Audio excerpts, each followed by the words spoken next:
Yeah. So we should talk about a regression model, not as much as from the statistical point of view, although the statistical significance is important to understand what it is doing. But my interest was more from the point of view of abstracting a data-driven model from a model, formal linear algebra model, okay, which is nothing but an extension from, in fact, an extension and an abstraction and extension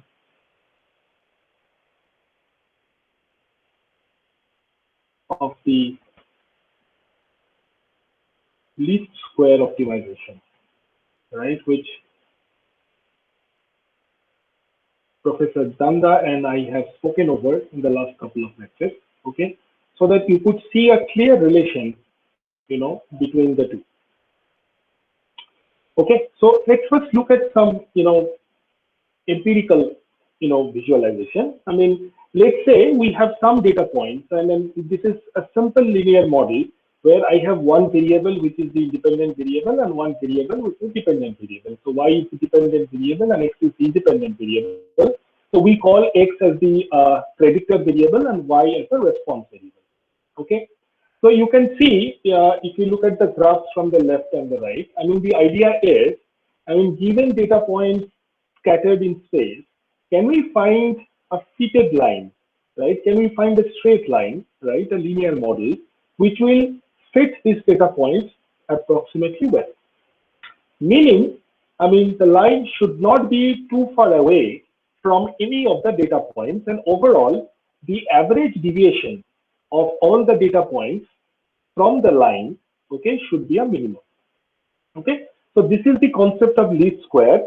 The reason why we use the square of this is the following: that you know all of these data points are actually coordinates in two-dimensional space, implying each of these points has an x value and an y value, right? And all of these data points are given to you, so that you can train your model based on these data points.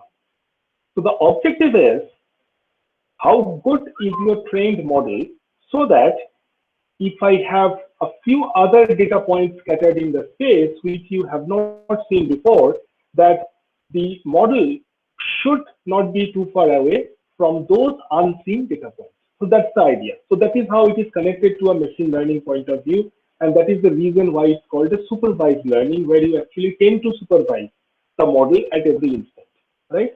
So if you look at this from a pure empirics point of view, this is just a point-wise estimate of all the data points that you have. Okay. Now these two graphs or these two models are good, because as you can see visually that the distances of all the data points from the line, fitted line, is sort of a minimum, and your training error is, you keep the training error at a minimum. Okay. All right. And on the contrary, the last one on the right is actually not a very good fit, because as you can see, there are some data points which are actually, in fact, there are 2 out of the 5 data points which are actually, way off from the fitted line. Okay. So the idea is to minimize these distances, right? Each one of these distances, take the sum, right? And then minimize it, right? Now, the problem with taking just the distance is the following: that you may not have a good model, but because you are not considering the signature of these data points, some of your distances could be positive because they are lying above the line, and some of these distances could be negative because they are lying below the line. And if you just take the sum of these distances, right, just the sum, pure algebraic sum, then the distance could be close to 0, while your model is far away from being a good model, which is the reason that we do not take the sum of the distances, we take the sum of the squared of the distance. That is the reason it is called a square distance. And since we try to minimize this square distance, this is known as a mean square error. In the language of machine learning, this is known as a mean square error loss. Okay, all right. So this is what we have been talking about in the last couple of lectures, where we have seen the least square optimization or mean square optimization from the perspective of projections onto subspaces, orthogonal complements, so on and so forth, right? Now it's time to actually take a look at a practical problem that is of immense importance in modern statistics and machine learning. Okay. Now I'm going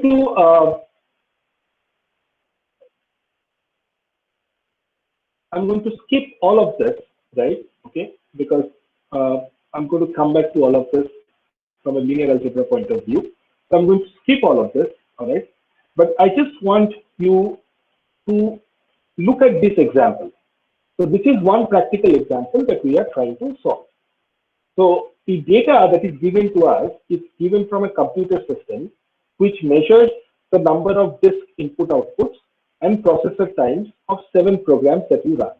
Okay, and you have these data points like 14,2, 16,5, blah blah blah. So these are just pairwise training examples for your model. Okay, so the first value is the X value and the second value is the Y value. Okay, and then we have to compute a bunch of stuff, and then it turns out that your desired linear model is this. Okay, now I mean I'm going to come back to this model in a bit. Okay, but if you do not know any of the linear algebra concepts, right, or if you do not know how to apply any of these linear algebra concepts, your approach would be what? Your approach would be you would have to do a lot of bookkeeping, right? Because you have a lot of data points. And what I have shown you is just a toy example. In the real life, the number of data points could be a really large number of data points. Like for example, if I can give you an example from a gene expression data, in a gene expression data, typically there are some genes which are the baseline genes. And using those baseline genes or landmark genes, you have to infer the expression for the target gene. Now, these baseline genes typically consist only of 20-25% of your data set, and rest of them are target genes. So typically what happens is, I can give you an example. A training data, okay, created by the Harvard guys contains 3.5 GB of data. So you can imagine the size of the data itself, right? So if you do not use some sort of an abstract, mathematical form, you would actually have to end up with a lot of bookkeeping, which is simply not possible. Okay, I mean that's also not feasible. So, and one of the reasons why this is also not feasible is that such a problem of inferencing a target gene from a landmark gene also does not involve just one predictor variable. It could, in essence, have a multiple predictor variables. Okay, all right. So therefore, the idea is nice. I claim that a little application of linear algebra will let us abstract away from a lot of the bookkeeping details and take linear regression or multiple linear regression hardly any more complicated than the simple version. Okay, all right. So let's start, doing the abstraction a little bit. So you have seen that my model is just a straight line, correct? Okay. So let's say just one training example. I start with one training example.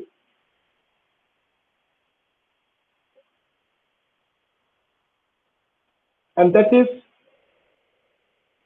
xi comma yi, where I is the index of your observations.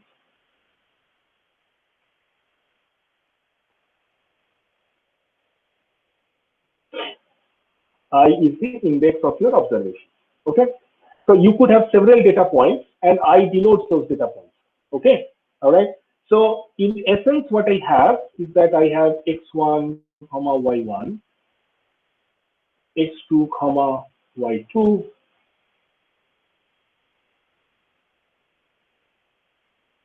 xn comma yn. Okay. All right. So what we also have, we have a predictor variable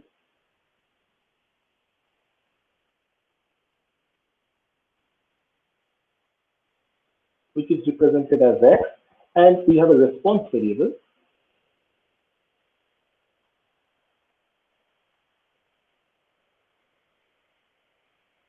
which is represented as y. Both are actually matrices, as we will see.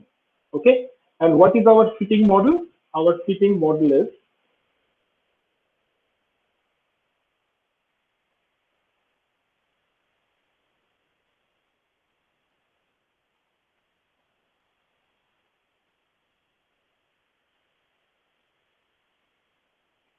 and there is some error. Okay, all right, where this error is actually a normally distributed random variable. I hope you understand what that means, right? So what I mean is the following, is that the expectation, the expected value of the error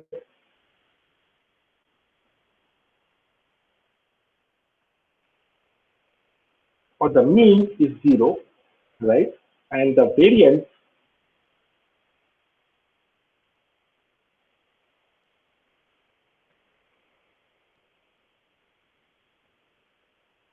is sigma square.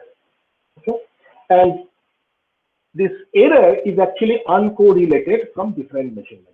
So what you actually assume that your random variables are the data points that are coming, right, which are identical and independently distributed. Okay, all right. So there is no correlation between the errors of from multiple observations. These are the basic assumptions for which the model stands its ground. Okay. Now let's do this systematically. So the first step is that we group all observations. Okay, so we group all observations of the response variable into a single column. Okay, so what is my y? So let's say this is my y. Y is nothing but y1 to yn. Okay, all right. Similarly, we group both the coefficients into a single vector, right? Okay, so we have two coefficients here, beta naught and beta 1. So we group the coefficients in a single vector. So this is a 2 by 1 matrix, right? And this is an n by 1 matrix, right? We also do it for the predictor variable, right? Okay. So the representation of this predictor variable will look a little bit unusual to you, because the first column typically is actually a redundant column, right? And the second column is this. Okay. First of all, let me ask you, what is this beta naught? Can anybody tell me what is this beta naught? Why do we need to have a beta naught in my model? And this is an n by 2 matrix.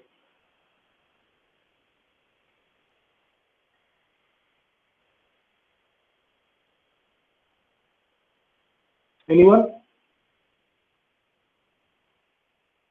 Why do I have a beta naught? What does it imply? Otherwise, the lines will always pass through the origin. That is fine, but so having a beta naught will help you have an sort of an intercept, right? Okay, but what does it mean in the context of the problem?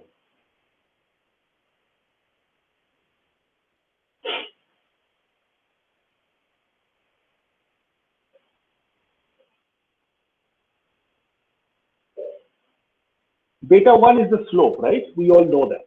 So, I mean, by changing the value of beta 1, what we achieve is we can just change the alignment of the line, right? I mean, even if it passes through the origin, if you change beta 1, it's just the angle goes, I mean, it could become sort of more oriented towards the x-axis or more oriented towards the y-axis, right? Right? I mean, so that is the purpose of beta 1. But what is the point of beta naught in the model? I mean, if beta naught is 0, we come back to the model which goes to the origin. We understand that, right? But if it's not 0, what does it, how does it help if it's not 0?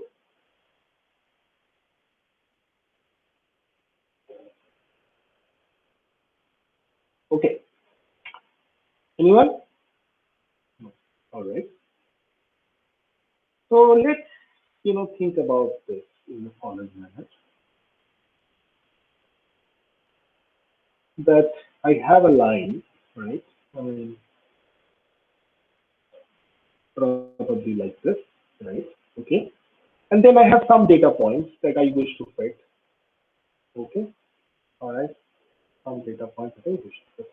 Now, if I discover that my data point is actually my fitted model is not able to fit the data points very well, what I can do is that I can shift the line. I can have a translation operator which is nothing but a linear transformation, right? So if you translate it slightly towards the right or towards the left, right?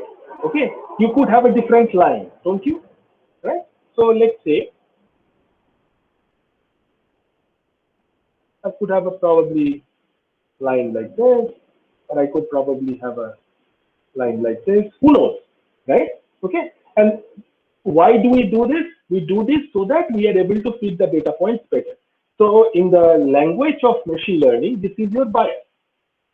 Okay. So you have some element of bias thrown in into your model so that there is you could minimize the variance of the data points that you have already seen, which you use to train your model, or the data points that you possibly haven't seen.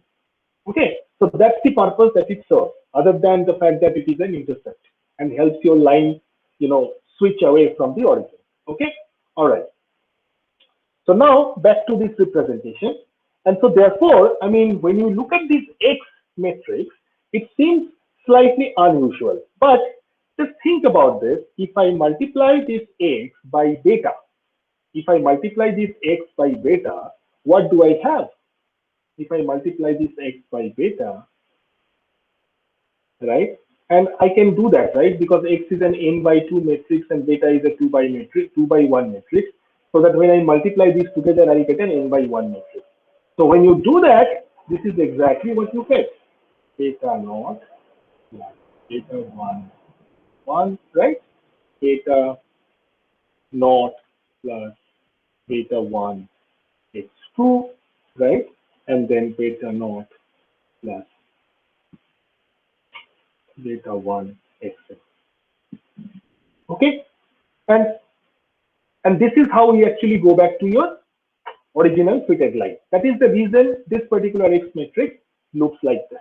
Okay. Now, I mean, if you do that, you actually have a representation is y equal to x beta plus epsilon. Okay, where epsilon is the error for each observation. So this is also an n by 1 matrix, right? This becomes an n by 1 matrix, and this becomes an n by 1, right? And your y is also an n by 1, so that you have no problem regarding the dimensionality. So you have essentially, instead of bookkeeping this for multiple data points, you have actually what you have done is that you gave it an abstract matrix representation. Okay, all right. Now, next comes the question of computing the error.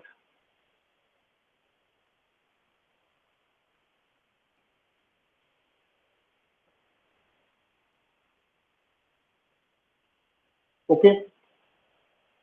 Now, what we do is, and this is what we call as mean square error. I'm just calling it as least square because, that is the terminology that you are familiar with, right? So I'm just calling it a least square error, right? Okay, on data, correct? And this is nothing but over all observations, right? This is over all observations because we have n number of data points, right? This is over all observations, right? And as I have already told you that you just take the square of it so that you don't have to worry about data points lying above or below your fitted line. Okay, all right. And what is your E, right? What is your E? Your E is nothing but y minus x beta. Correct? Right? That comes straight away from here. Okay. All right. Now the next question is, how do we express this in terms of matrices? Okay. All right. So how to express this? How to express this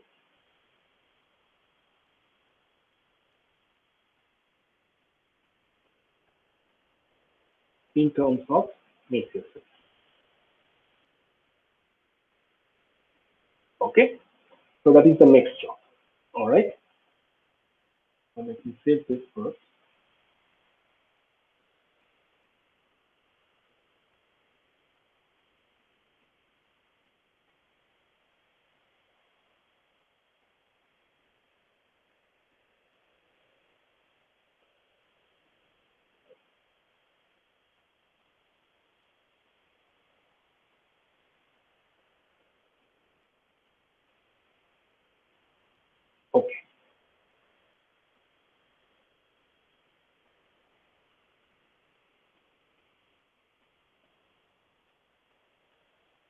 Okay, now, I mean, you all know, right, that the the error vector, the error vector is, nothing but, I mean, so this is what I am claiming, that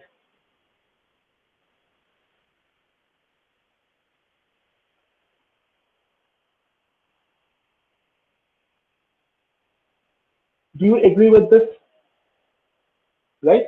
Because you know that your E transpose E is nothing but norm of E square. We know that. We have seen this enough number of times, right? So I can just have a representation of my error in this form. Okay?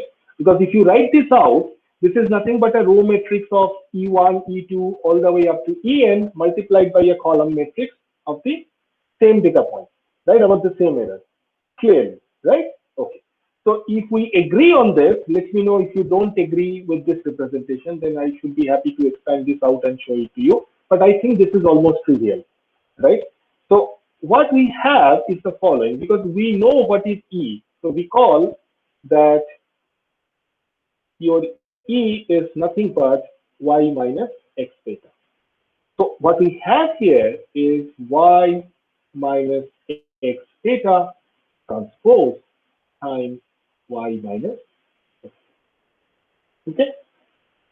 So we expand this out, right? So we expand this out carefully, and what we get is this, right?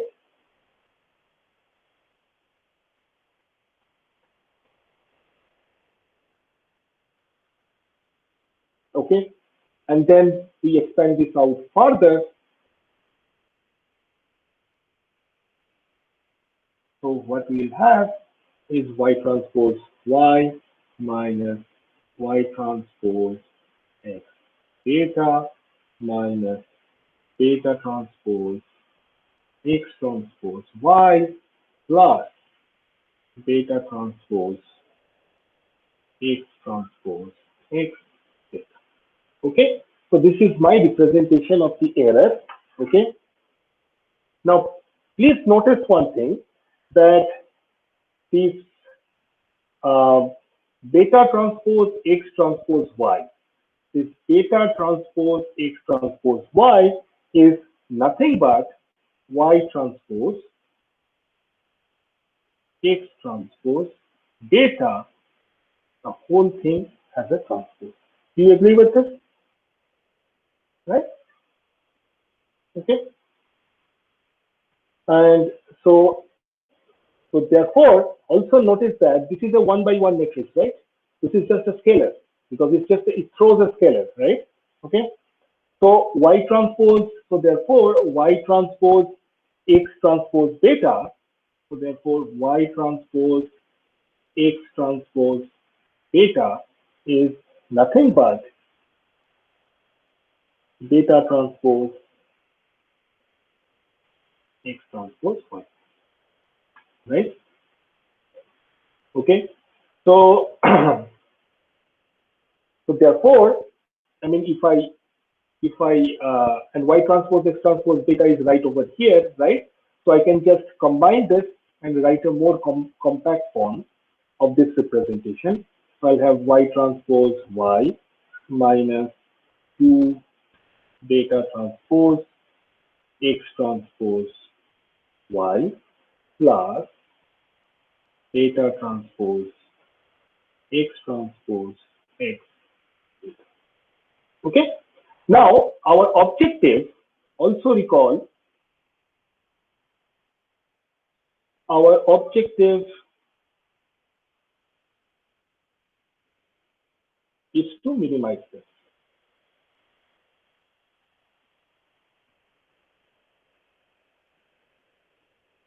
Is to minimize this, right? Is to minimize LSP of theta, right?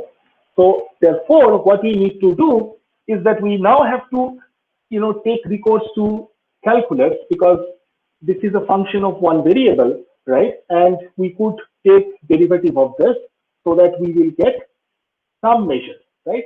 What we will have is that when we do this derivative, so this implies that what we have to do is that we have to use some calculus, right? Sir, Yeah. So that is y transpose x beta O transpose, right? Which one? In the second step, Y transpose X B. x beta O transpose. The second expression or the third one? In the second expression, we have written in the form of transpose, right? Right. So this is Y transpose X beta O X. transpose. Right. Y transpose X beta transpose. Correct. You are right. Okay. Yes. Yeah. So, okay. So, so now if you use the calculus, which is nothing but you take the, you know, derivative of the least square error, right? Okay.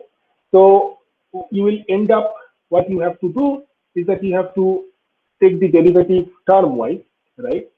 Now, see, this will imply that this is this, right?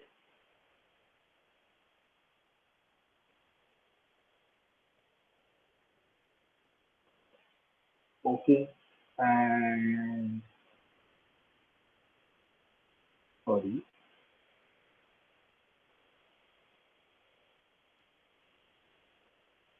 Okay. Now, what is your y? Y values are known, right? Y are known values because these are your training examples. So y are known values, right? Okay. And so therefore, this will go away. This is just zero. Okay. All right. And then, so if you do this carefully, what you will end up getting is that -2, because using the concepts of vector calculus, you will just have 2 x transpose x theta, right? Okay. And the next term is just x transpose y. Okay, this is just using the concept of vector calculus, right? And the first principles of calculus state that I set this equal to 0 for a minima, right? Okay, so if you set this equal to 0, what you are going to get is the following. You're going to get your x transpose x beta, which is nothing but x transpose. Okay, and this is for some beta. So we can use, this is our actually estimated beta, right? Okay. So this equation for the two-dimensional vector beta, remember your beta is a 2 by 1 matrix, right? It has just beta naught and beta 1, right? Corresponds to our pair of normal or estimating equations. So therefore, it is called an estimate. And how are you going to compute this? Because in order to find, so now why do we care about beta? So why do we care about this beta hat? Is because these are estimates, right, of the coefficients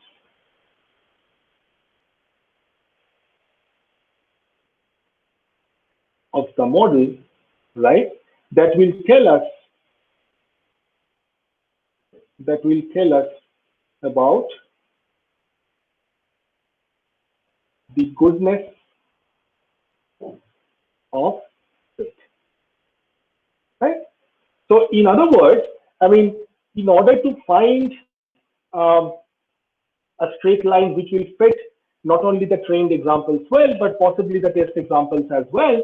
I mean, the best estimates, I mean, you have to know precisely the values of beta naught or beta 1. In other words, the vector beta hat. Okay. All right. Now, therefore, your unknowns really in this estimation problem are the beta hats, right? Okay. So your unknowns are the beta hats. So your beta hats are the unknowns. And you know that in any system of equations, your job is to figure out what this unknown is. So turns out, if I write this out, okay, I come up with a very, very familiar expression that you have already seen. We have used this in least square matrices. We have used this in projections. We have used this in a lot of different places. In fact, this particular guy has a name. It's called a pseudo inverse, if you recall, right? So what is this pseudo inverse? This is nothing but x transpose x minus 1 X transpose Y. Because you cannot compute a straightaway inverse is because of the simple fact that the number of data points and the number of variables that you have in your model may not match. And so therefore you do not have a square matrix. You typically have a rectangular matrix and overdetermined system. Sometimes the number of data points will be larger than the number of variables. Sometimes it's the other way around. In particular for image processing data, where you use each pixel as a variable, as a predictive variable, right?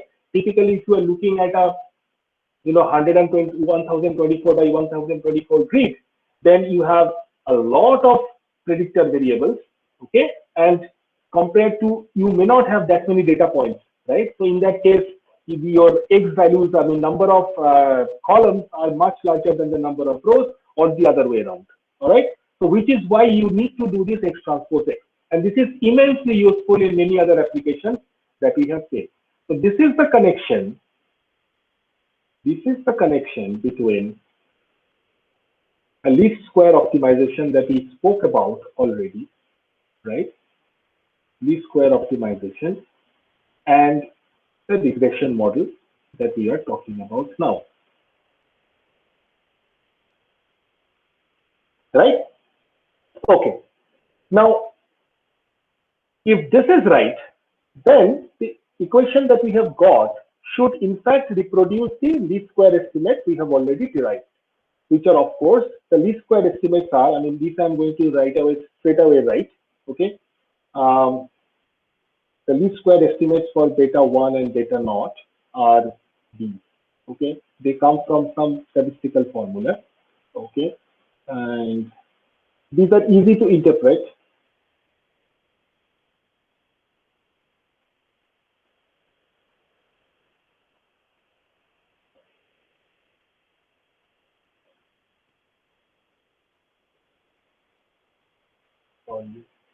X squared minus X bar square.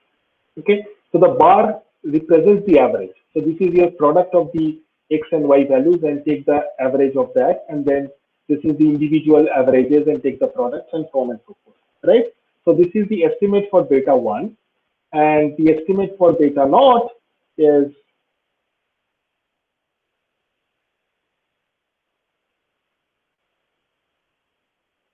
okay. Now we have to check if this is correct or not. Okay, so this is what my claim is. Because we have to use this eventually from the data that we were given, we have to figure out this beta 1 and beta naught, right? Hats, right? And that is what will give us our regression model, right? Because you recall our regression model is this. Our regression model is nothing but a beta naught plus beta 1 x plus some error, right? Okay, and this is what we are trying to estimate. So the next job is to see whether this is correct or not. So this is my claim at this point of time, and we will see whether this is correct or not. Okay.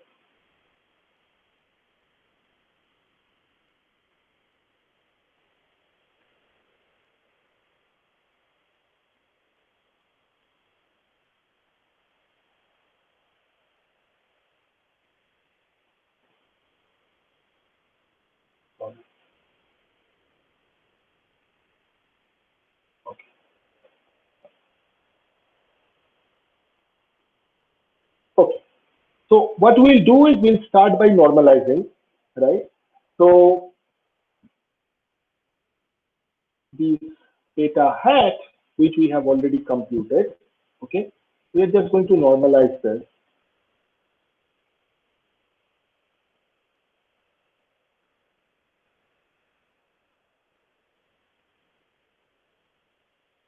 Right.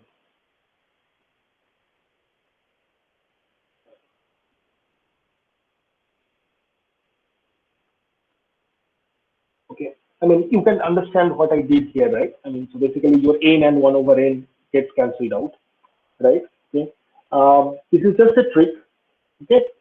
So we'll have to look at each one of these factors separately. So we have to look at this 1 over n X transpose Y, okay, and what it gives us, right? Okay, so 1 over n X transpose y is nothing but 1 over n.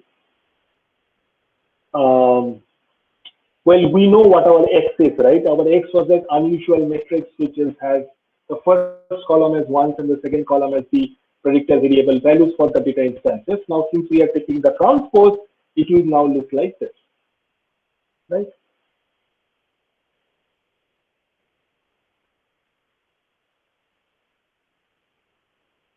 Okay. And then we have our yn, which is y1, y2, y3. Okay. So this is 2 by n, right? This is 2 by n, and this is n by 1. So I should be getting a 2 by 1, right? So if I do this correctly, if I have multiplied the stuff correctly, what I will end up getting is that the sum of yi, right?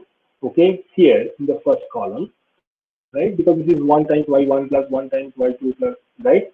And the second column, what I'm going to get is the sum of xi, yi. Okay. Okay.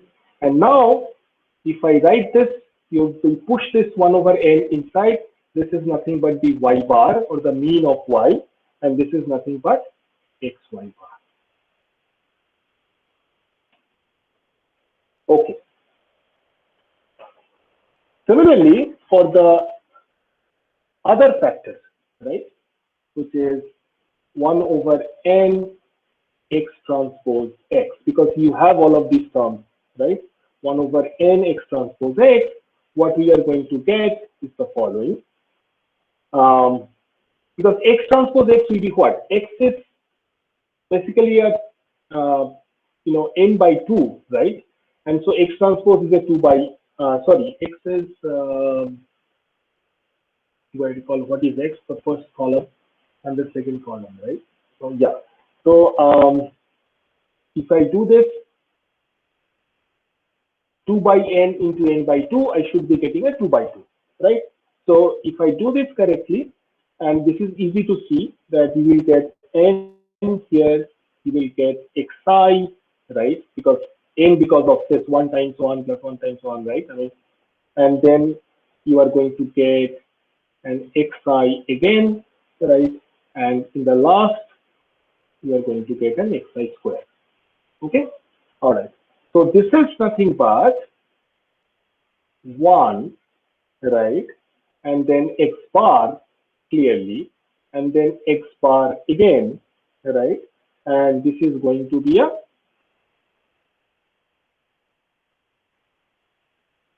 x bar over x square. Okay. Let me see, check this carefully.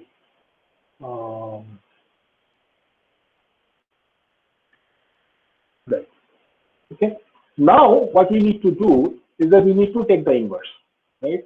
So, if we take the inverse 1 by n x transpose x inverse, we are going to end up with this, because we just have to take the determinant, is x bar squared minus, this is like x bar squared, right? Sorry, this is x square bar, right, minus x bar squared, okay, and then this is x square bar minus x bar minus x bar, this is easy, and this is 1, okay.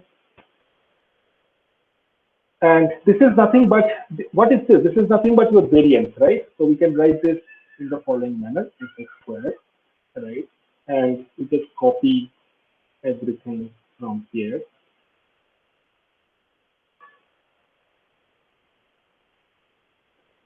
Okay. And now we multiply together all the pieces. Okay. So what we are going to get is x transpose. So basically what we now want to do is to find out what is this x transpose x inverse times y transpose y, right? Because this is your pseudo inverse, if you recall, right? And this is nothing but 1 over Sx bar, and this particular thing we decomposed into 1 over n x transpose x bar time, because I mean as the one I have already shown you, right? So this is, I just copy this x bar square minus x bar minus x bar 1, right? And y transpose y I already know. Sorry, this is x transpose y, isn't it? Right. So x transpose y I already know, it is y bar and xy bar. I'm going to just skip all these matrix multiplication and we'll straight away write that the estimate, which is y bar minus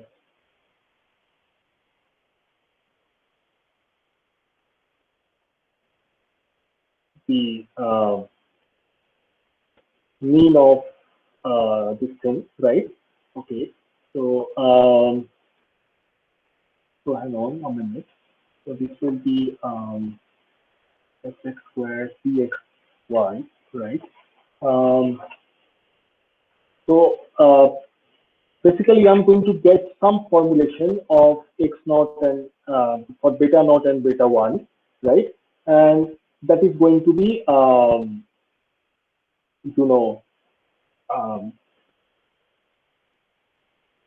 cxy, right? I cxy over fx squared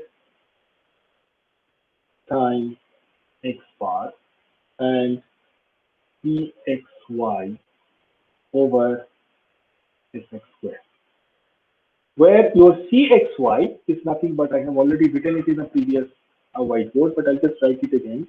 cxy is nothing but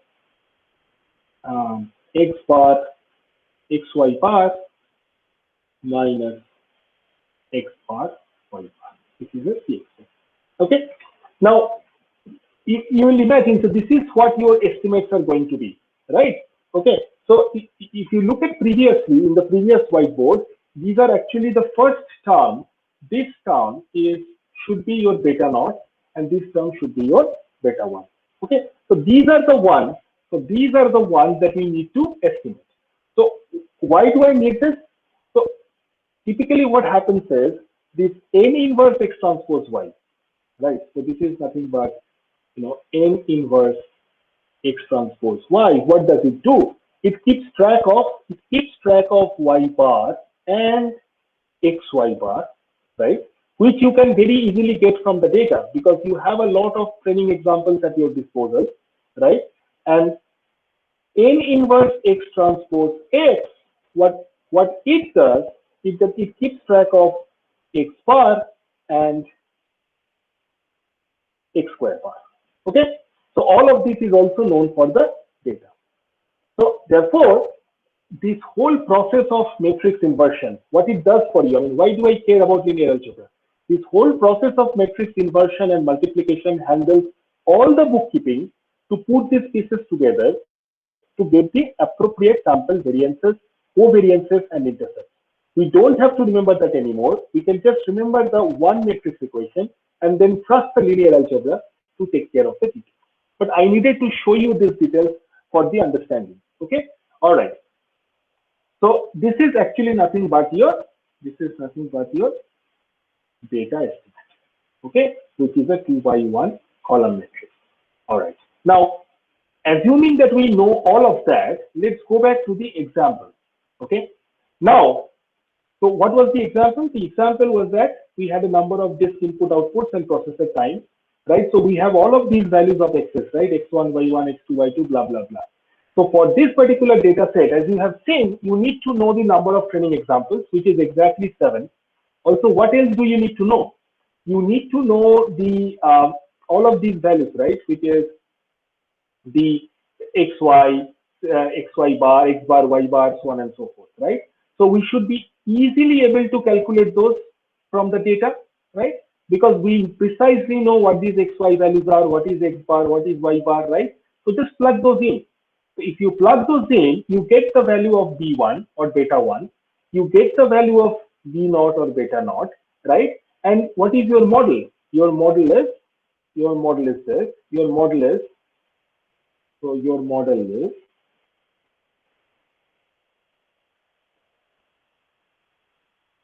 y equal to beta naught plus beta 1 x, right? And these two we get from data. And there are precise closed form representations of beta naught and beta 1 that we have just derived. So now it's time to apply this straight away. So plug those values in, get the values of beta naught and beta 1, and therefore you get your desired linear model. Now spend some time, at least for 1 minute, to see whether the model makes sense, because your response variable is the CPU time, and your predictor variable is the number of disk input output devices, right? So you have some positive constant times the number of disk input output devices, right? So how do you interpret this? The way I would interpret this is that if I have some values of disk input output devices, because I have a positive constant, what it implies is that my CPU time will actually grow in a linear fashion with the number of additional disk input output devices being thrust into the system. That is number one. What is number two? Number two is that, let's say I have no response variable, no predictor variable in my system, which means I have no disk input output devices, right? So it's like sort of like an idiot box. I mean, it's just your monitor, or you have a power source, but you are really not doing anything. So in that case, your CPU time, you just look at this. This is minus 0.0083. This is your intercept, right? Or your bias. So what happens is, in the absence of any disk input output, your CPU time is actually a negative number, but I mean, it makes sense in the sense that it is very, very close to zero, isn't it? And this is exactly what you would expect, right? Okay. All right. So this is how you actually interpret a linear regression model or a multiple linear regression model, right? Now there are some, since we are talking about regression, there are some other nuances as well, and this is how the fitted line looks like. And you can see visually that it's a pretty good fit, right? Now there are some other nuances as well. I mean, since we are talking about regression, I thought I should give you a flavor of the other nuances, right? But that is for the next class. I mean, where we should continue this and see to it that we reach a logical conclusion of what we have been doing. Okay, so I will summarize the points quickly for you in the next slide.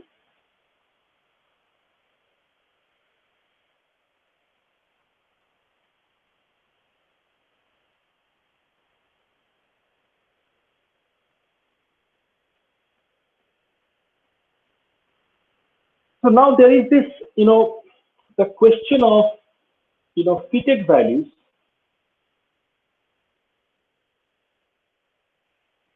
and residual errors.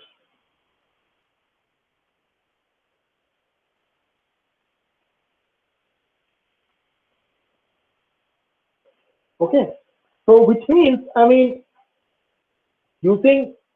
remember that when the coefficient is beta, which is a vector, right?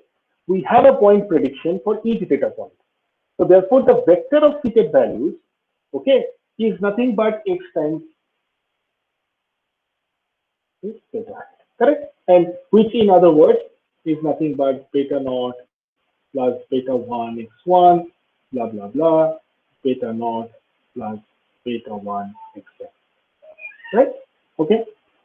So what we need to see is that now that we have a nice projection matrix, and we can call this as my slope or whatever you want to call this, right? And we know that this is actually nothing but x times, what is your beta hat, right? What is your beta hat? Your beta hat is that very nasty expression which consists of the pseudo inverse, right?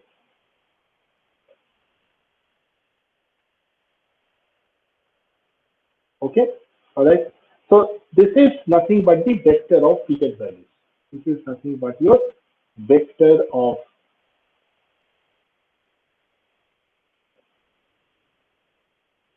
fitted values, right? Okay. So therefore, these fitted values are linear in y. That is why it's called a linear regression, because I mean y does not have any exponents. Okay, and in particular, we should be focusing on this particular matrix, which is not this particular matrix. Okay, so we call this an H matrix. Okay, so what is H? H is nothing but X times X transpose X inverse times X transpose. Okay, all right. This does not depend on Y, but it does control the fitted values. Correct? Okay. So what is the idea? The idea is this: if we repeat our experiment, whichever survey or whichever set of observations we are doing many times over at the same X, right? We get different Y every time. But this H does not change. This is invariant. Okay. So the properties of the fitted values are therefore largely determined by the properties of H. Okay. So H therefore is actually very, very important in your regression problem. It is known as the hat matrix. And it has some very nice properties. Also sometimes it is called the influence matrix.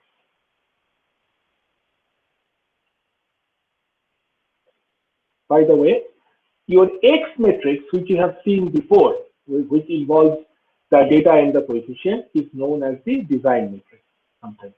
So these are statistical terms. Now there are some very nice properties of this H matrix. Okay. I mean, we can, I'm not going to talk about those, but we will need to talk about these properties in the next class to better understand how our estimates of regression works. These are very nice properties. This, I'll just mention that the del H, so basically what will happen is, I mean, I should call this something. Let me call this M. Okay. So it is easy to see that del Mi with respect to del Yj is nothing but Hij, right? And H is a symmetric matrix, which is H transpose equal to H. And the other weird property that is very unusual but also useful is called idempotence. H is also idempotent. And this has a geometric as well as statistical significance in the context of regression. Okay. So this is where we will start our next lecture, and then I will come back to that example again, the example that I have shown you in the context of CPU time and just input-output devices, because your regression coefficient or your fitted model has to have some confidence, has to have some statistical confidence to be taken seriously. Okay, so we will talk about that as well. Okay, all right. So that's it for today. Thank you.